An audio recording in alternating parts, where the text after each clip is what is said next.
Hi guys, it's Chelsea, and I have a wild story that has kind of shaken me up a little bit. I debated telling this story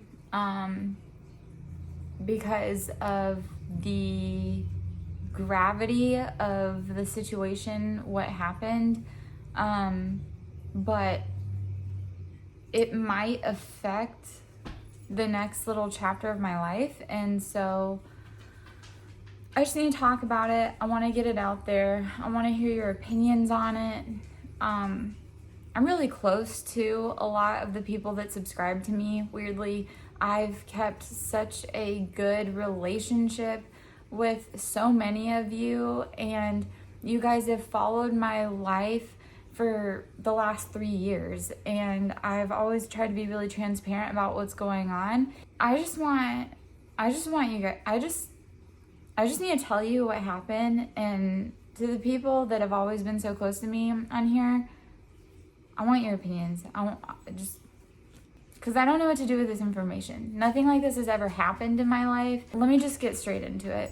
I live in a really big house, and it's divided into different apartments. And so essentially people like rent rooms here, and I live in the only one that's like a fully enclosed apartment. So I have my own kitchen and my own laundry room and my own bathroom, but everyone else just shares the kitchen upstairs and different bathrooms in the house. And there's a laundry room upstairs too. One of the rooms downstairs where I'm at, across the hall from me, was vacant as of January because the guy that was living there, I had a bunch of issues with him, but he got evicted.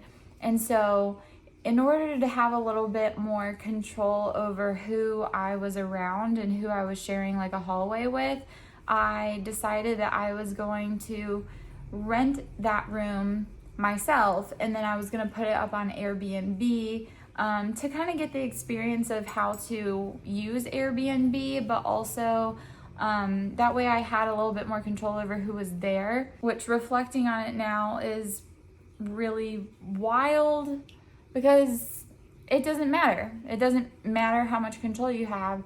You never really know what other people are about. So I got my first guest on January 31st. His name, oh my God, what am I going to call him for this? I'm going to have to make up a couple different names just for their privacy, I guess. Okay, let's call him Duncan. January 31st, Duncan shows up to rent the room as an Airbnb. He has plans to be here for 2 weeks. When he gets here, I'm like showing him the house. He's like a white guy in his 50s. He's like a real estate developer. He's wearing like a nice like suit jacket and jeans, like business casual. He drives a Cadillac with like one of the license plates that are like customized and stuff. Anyway, seems like a totally normal guy. I was like, are you in town for business, or like just making casual talk or whatever? And he's like, oh well, I'm in a little bit of trouble with my wife. And I was like, uh-oh. And he's like, yeah, she's my wife of 30-some years or whatever, and she found out about my girlfriend. And I was like, oh my God. I was like, man. And he's like, yeah, so I'm here because my girlfriend actually lives right down the street from here. And so, I wanted to spend a couple weeks here.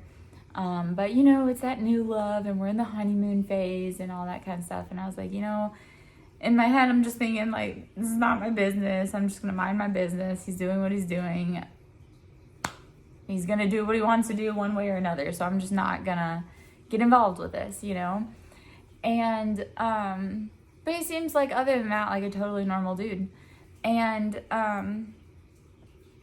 on February 13th, he renewed his reservation to stay until March 13th, which was cool. It was like awesome. I got my first review, and he really liked the house. He was like really easy to live with. He wasn't really here a lot. Like, he worked during the day, and then he would just like go to his girlfriend's house, and he would stay there pretty late at night. So he would get home really late, but he'd be gone really early in the morning too. So we never really saw him. It was fine. Like, everything was going really fine. And he was like a clean person, whatever.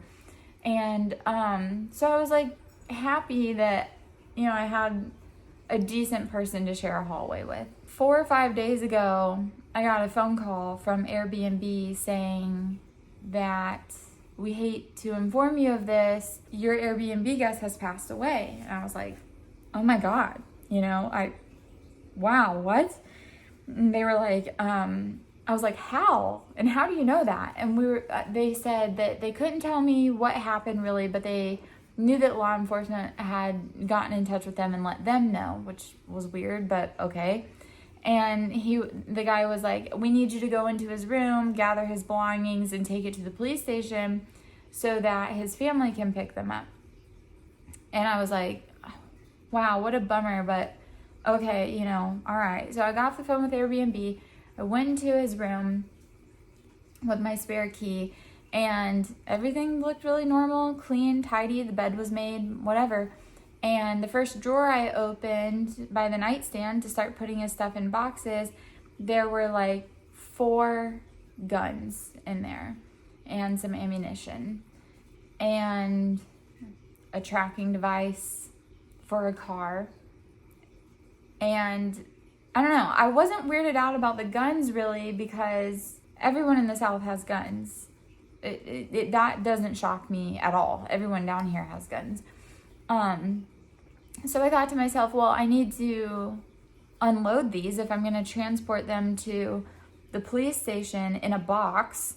I need to unload these. And so I took the magazines out of the pistols, and then there were 2 revolvers, and I had seen people flip open this is where I was just dumb, I guess. I don't know.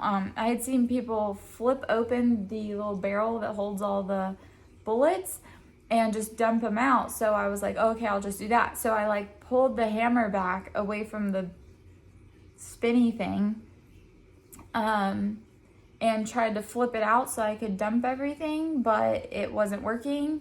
And so I was like, oh shit, I just cocked this gun, and now I'm just standing here with this revolver in my hand, and I don't know how to unload it. And I don't know whether or not I can release this hammer, because I'm scared that it's gonna like make the gun go off. And so I'm like pointing it at the floor, and I'm like, what the hell do I do? So I called Joey. I'm like, Joey, this is what's happening. I need you to come home. And he was like, wait, where are you? I was like, I'm in Duncan's room. And he was like, and you why do you have a gun? I was like, he's like, why are you in there? I was like, well, Duncan's dead. Duncan died. And he was like, Chelsea, what?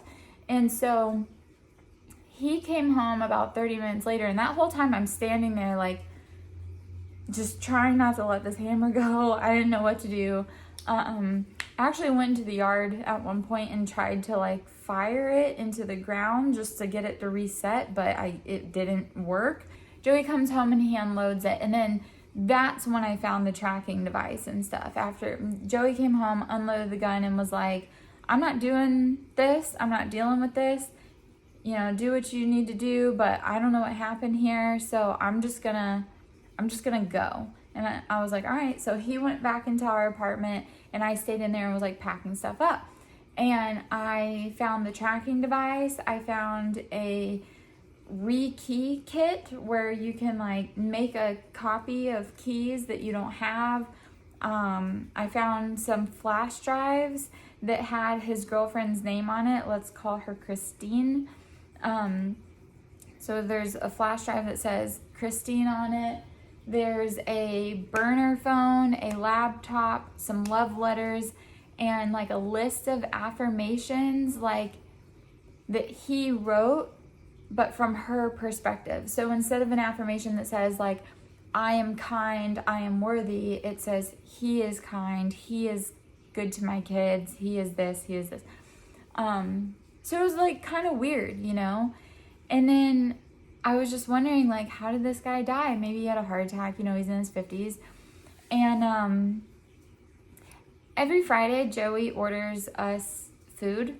It's like our treat. So he always like orders us food from a restaurant so that I don't have to cook that day.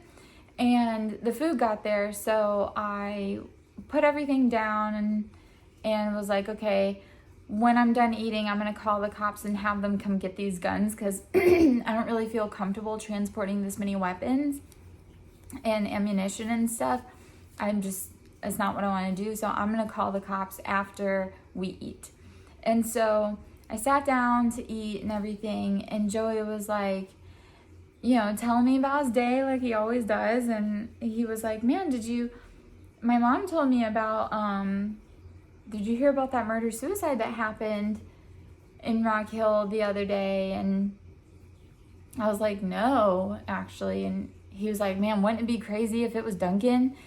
And I was like, oh my God, yeah, that would be insane. So I Googled on my phone. I was like, the first sentence that it said was Jessica Christine Smith, 31, found dead in suspected homicide in her home, along with Duncan something, fake name, 51, suspected suicide. That's him. That was him. That was my Airbnb guest. My first one. This was the man that I was grateful to have in my home because he seemed so normal and so easy to live with. And he just killed his lover and then himself. And I just couldn't believe it. And so I ate. And then I called the police and I said, because in the article it said, the lieutenant or officials aren't sure yet how these two knew each other. And I was just sitting there thinking, well, I do. I know how they knew each other because he told me.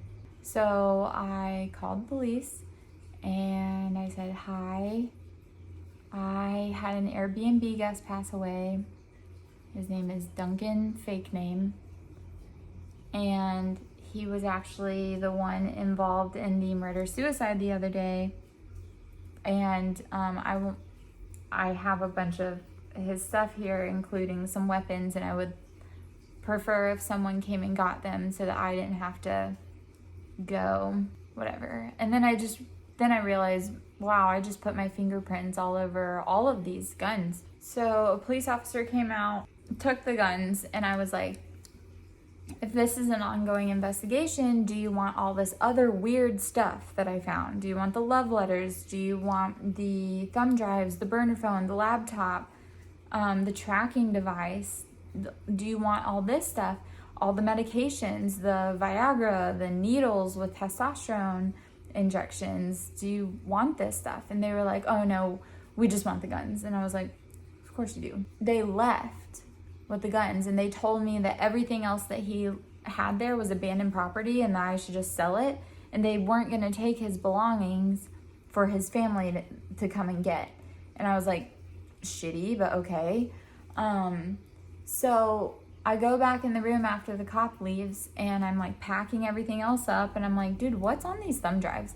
So plug them in. It's just a bunch of pictures of Christine.